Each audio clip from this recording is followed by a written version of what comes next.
কি বলবো, বাবা কতটা কষ্ট করছে, পানির মধ্যে ভিজছে গাইস একটা হাল পাওয়ার জন্য। কিন্তু এখন হাল তো কারোর জন্য মানে আসতেই চায় না, যে না বললে তো ওরা আসবে না। আর এখন তো হাল কেউ মানে কি আমার খটু সামনে আছে, তো তো আমি আমার খটু ন্যাঙায় লেজাতে দিব না, আমার খটুটা চাষবো। তারপরে তো দেখতে পাচ্ছ ওখানে বাবা দাঁড়ায় আছে আর বৃষ্টি পড়তেছে গাইস। আমি বাবাকে বললাম যে আমি থাকি, তুমি বাড়ি চলে যাও। আমাকেই বলছে যে বাবা যে আসবি বা বাড়ি যাচ্ছি, বাড়ি যা। তো কী বলবো, বাবার ওটা কতটা কষ্ট না করছে গাইস, আমার মনে অনেকই কষ্ট হচ্ছে এমন দিন। আর বাবা না কষ্ট করলে আমরা তো খাতে পারবো না। অনেকেই মানুষ বাদের মধ্যে কাজ করে, ভিজে ভিজে কাজ করে, বৃষ্টি পড়ছে।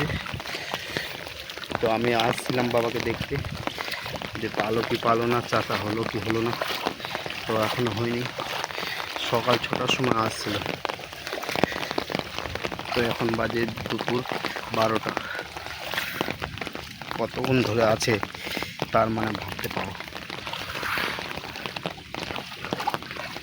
আর নিজের তো না যে আমি আগে চাষে নি, ওটা পরের গাড়ি, পরে গিয়ে আর থাকতে হবে।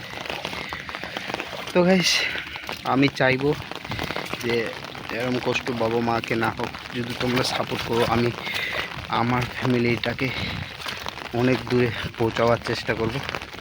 তো গাইস একটু একটু করে সাপোর্ট করো, লাইক করো, শেয়ার করো, সাবস্ক্রাইব করো প্লিজ গাইস। জীবনে অনেকই কষ্ট দেখছি, কিন্তু যখন একা একাই কষ্ট করে বাবা, তখন আমার মনে অনেকই ব্যথা হয়। তো আজকের জন্য এটুকুই। Love you for watching guys, please চ্যানেলটা সাবস্ক্রাইব করে দিবা। বাই।